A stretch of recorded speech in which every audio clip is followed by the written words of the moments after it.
ان میں یہ منادی کی کہ you were waiting for this day, آج وہ دن آ گیا۔ اور غیر ایماندار روحیں جو عالم روا میں تھیں، جس کی کنجیاں ابلیس کے پاس تھیں، ان کو یہ بتایا کہ this is what you have lost. پہلا کام جو کیا وہ یہ تھا کہ قیدی روحوں میں یہ منادی کی، کیونکہ ہم جانتے ہیں کہ کفارے سے پہلے عالم روا میں ہی ساری روحیں جاتی تھیں مرنے کے بعد، اور آپ کو لازر اور امیر آدمی کا واقعہ یاد ہوگا، ایک طرف اچھی روحیں ایک طرف بری روحیں۔ دوسرا کام جو کیا کہ جو گناہ کا بوجھ خداوند یسوع مسیح لے کر صلیب پر چڑھے تھے اور اسی طرح وہ قبر میں گئے، تو وہ گناہ کا جو بوجھ تھا یا جو بھی وہ پارسل تھا گناہ کا، وہ ابلیس کے قدموں میں رکھا، کیونکہ اس کی اوریجن وہیں سے تھی۔ پھر ہم دیکھتے ہیں کہ قیدی روحوں کو لے کر وہ عالم بالا پر صعود فرمائے، اور لکھا ہے کہ آدمیوں کو انعام دیا۔ اور چوتھی چیز کہ موت اور عالم روا کی کنجیاں ابلیس سے لے لیں۔ اسی لیے ہم دیکھتے ہیں کہ مکاشفہ کی کتاب میں جب خداوند یسوع مسیح 60 برس کے بعد یونا عارف پر ظاہر ہوئے، وہ پتمس کے جزیرے پر یونا عارف جو ان کے ساتھ ساتھ رہتا تھا، وہ بھی دیکھ کر جلالی حالت میں مردہ سا ہو کے قدموں پہ گر گیا۔ تو خداوند یسوع مسیح نے کہا، خوف نہ کر، میں اول اور آخر ہوں، میں ابتدا اور انتہا ہوں، میں مر گیا تھا اور اب ابدالآباد زندہ رہوں گا، اور موت اور عالم روا کی کنجیاں میرے ہاتھ میں ہیں۔ اس سے پہلے کبھی بھی خداوند یسوع مسیح نے یہ کلیم نہیں کیا تھا۔ گاسپلز آپ پڑھیں، کہیں پر بھی خداوند یسوع مسیح نے یہ نہیں کہا کہ موت اور عالم روا کی کنجیاں اب میرے پاس ہیں۔ لیکن جس روز وہ تیسرے دن مردوں میں سے جی اٹھے، اس کے بعد سے موت اور عالم روا کی کنجیاں اب خداوند یسوع مسیح کے پاس ہے۔ اور اسی لیے انہوں نے پطرس سے بھی کہا تھا کہ کلیسیا پر عالم روا کے دروازے غالب نہ آئیں گے۔ جو کچھ بھی ہوتا ہے اس کی بہت سی گواہیاں ہوتی ہیں، تصدیق ہوتی ہے۔ ہم اگر دیکھیں تو بائبل ہسٹری میں ہمیں بہت سی گواہیاں ملتی ہیں یسوع مسیح کے جی اٹھنے کی۔ ایک شخص تھا فرینک موریسن، وہ اس نظریے کے بہت خلاف تھا کہ یسوع مسیح مردوں میں سے جی اٹھا، اور اس نے یہ کہا کہ میں اس نظریے کو نیست و نابود کر دوں گا، مٹا دوں گا۔ یہ انگلینڈ کا شخص تھا۔ اس نے بڑی تحقیق کی اور اینڈ میں اس نے ایک بک لکھنی شروع کی، جس میں اس نے کہا کہ ٹھیک ہے، میں یسوع کی زندگی کے بارے میں بھی لکھوں گا، لیکن مرنے کا، مصلوب ہونے کا اور جی اٹھنے کا کانسیپٹ جو ہے اس کے میں اگینسٹ لکھوں گا۔ لیکن جب وہ بک لکھی گئی تو اس کا عنوان تھا ہو مووڈ دا اسٹون، پتھر کو کس نے ہٹایا، اور اس کے پہلے پیج پہ یہ لکھا تھا کہ this is the book that refused to be written, اور پھر اس نے یسوع کو قبول کر لیا۔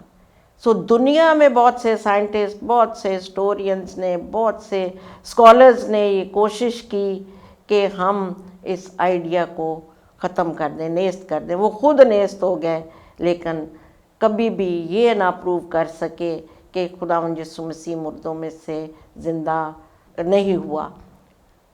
بہت سے لوگ کرنتھیوں کی کلیسیا میں بھی اس بات کو نہیں مانتے تھے، ریزوریکشن کو، جی اٹھنے کو۔ اسی لیے کرنتھیوں کی کلیسیا کو جو پولس رسول خط لکھتا ہے تو وہ کہتے ہیں پہلا کرنتھیوں 15 باب اس کی 14ویں آیت میں کہ اگر مسیح ڈیفینڈ کرتا ہے قیامت المسیح کو، اگر مسیح جی نہیں اٹھا تو ہماری منادی بھی بے فائدہ اور تمہارا ایمان بھی۔ لیکن بائبل کی سب سے خوبصورت آیت پہلا کرنتھیوں 15 باب اس کی 20ویں آیت، لیکن فی الواقعہ یسوع مردوں میں سے جی اٹھا، وہ جی اٹھا۔ انگلش میں انڈیڈ ہی از ریزن۔ اس بات کو کوئی نہیں جھٹلا سکتا، کیونکہ آج تک نہ خداوند کی لاش ملی اور نہ ہی اس کا کفن، اور اس کی قبر آج بھی یروشلم میں خالی ہے۔ وہ مردوں میں سے جی اٹھا، اور لکھا ہے کہ جی اٹھنے والوں میں وہ پہلا پھل ہوا۔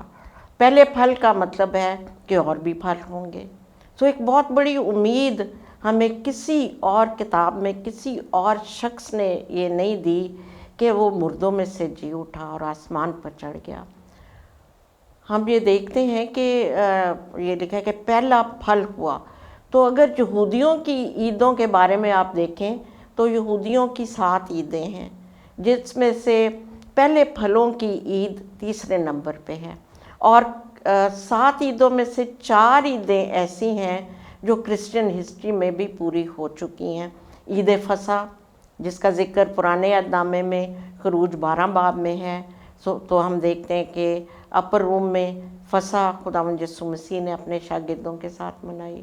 پھر ہم یہ دیکھتے ہیں کہ اس کے بعد عید فطیر ہے، بے خمیری روٹیوں کی عید. وہ ہے بغیر گناہ کے زندگی. یہ بھی ہم دیکھتے ہیں کہ فصح کا بڑا قربان ہوا اور اس کے خون سے ہمارے سارے گناہ مٹ جاتے ہیں. تیسری تھی پہلے پھلوں کی عید. اس وقت پہلے پھلوں کی عید منائی جا رہی تھی اور کسان اپنے پہلے پھل لا رہے تھے پولے ہلاتے ہوئے تاکہ کاہن کو پیش کیے جائیں. تو شہر کے دوسرے کونے پہ ایک قبر کھلتی ہے اور جی اٹھنے والوں میں پہلا پھل خداوند یسوع مسیح ہوا. اور چوتھی عید جو کرسچن ہسٹری میں پوری ہو چکی ہے وہ ہے عید پینٹیکوسٹ.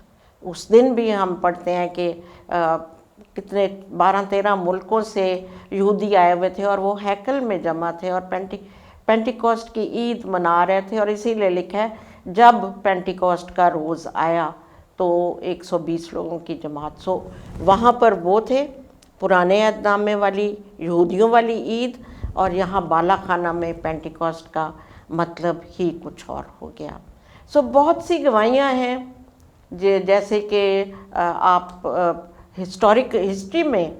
ہسٹری کا جو مرکزی شخص ہے وہ یسوع ہے. دنیا کا مرکز یسوع ہے، ہماری زندگیوں کا مرکز یسوع ہے. بہت سے ہسٹوریکل پروفس ہیں.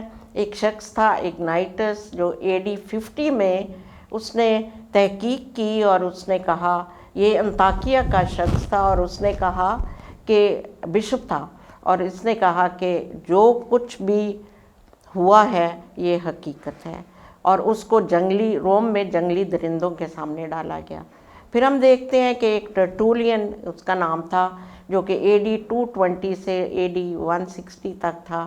اس نے بھی کہا کہ جو کچھ الزام خداوند یسوع مسیح پر لگائے گئے وہ غلط تھے، وہ بے بنیاد تھے.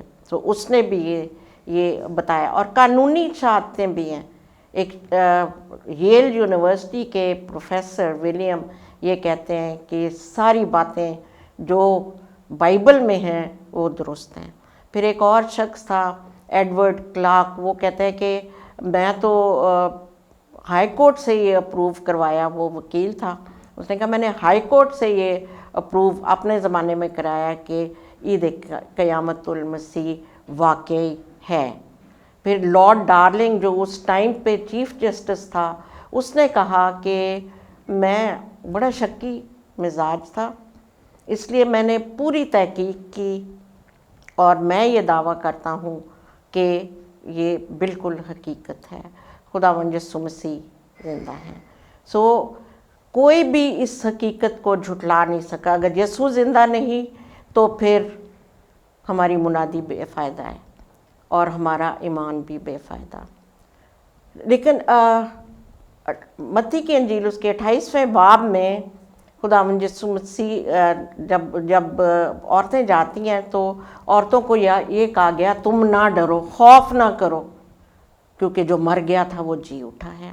اور ہم دیکھتے ہیں کہ دوسرا سوال جو مریم مگدلینی نے کیا وہ ہمیں یونا کی انجیل اس کا 20واں باب اس کی 11 سے 18 آیت میں ہے کہ میرے خداوند کو فرشتے نے پوچھا جب وہ رو رہی تھی کہ تو کیوں روتی ہے. اس نے کہا اس لیے کہ میرے خداوند کو اٹھا لے گئے اور مجھے معلوم نہیں کہ اسے کہاں رکھا ہے. اس نے اپنی معصومیت میں یہ سوال کیا، لیکن آج کی کلیسیا کے لیے یہ بہت بڑا چیلنج ہے